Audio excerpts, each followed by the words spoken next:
अस्सलामु अलैकुम वरहमतुल्लाहि वबरकातुहू। नाज़रीन इकराम, आज की इस वीडियो में ऐसी खबर से आगाह कर रहा हूं कि जिसको सुनने के बाद आप भी हैरान रह जाएंगे। जी हां नाज़रीन इकराम, उत्तर प्रदेश में दो मुसलमानों को हिंदू बना दिया गया है।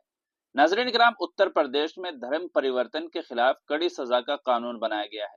अगर कोई शियाम इस्लाम कबूल कर ले तो यह कानून हरकत में आता है, मगर जब किसी शमीम को धर्म परिवर्तन कराया जाए तो यह ऐन कानून के मुताबिक होता है और इसे घर वापसी कहा जाता है। जी हाँ नाज़रीन इकराम, ऐसा ही एक वाकया हफ्ते को उत्तर प्रदेश के दारुल हुकूमत लखनऊ में पेश आया, जब सनातन धर्म से मुबैना मुतासिर होकर दो मुस्लिम नौजवानों ने मुबैना घर वापसी कर ली।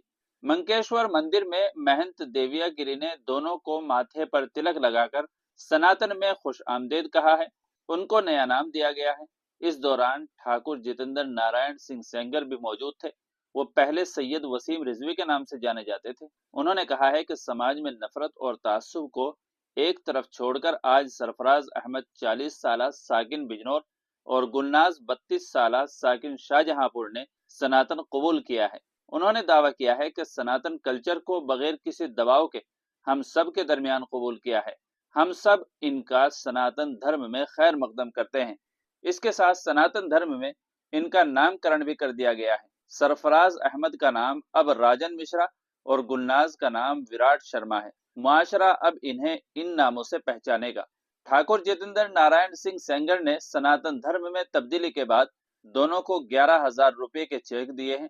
हर एक को 3,000 रुपए के मजीद चेक दिए गए हैं, जो उन्हें हर माह दिया जाएगा।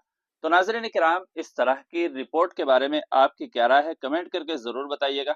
और ये भी बताइएगा कि कानून एक तरफा काम करता है या फिर दोनों तरफा कानून काम करता है। वीडियो अच्छी लगी तो लाइक और शेयर जरूर कर दीजिएगा, और हमारे चैनल पर आप पहली बार आए हो तो सब्सक्राइब भी कर लीजिएगा। चलिए फिर मिलते हैं अगली किसी दूसरे अपडेट के साथ में। अस्सलामु अलैकुम वरहमतुल्लाहि वबरकातुहू।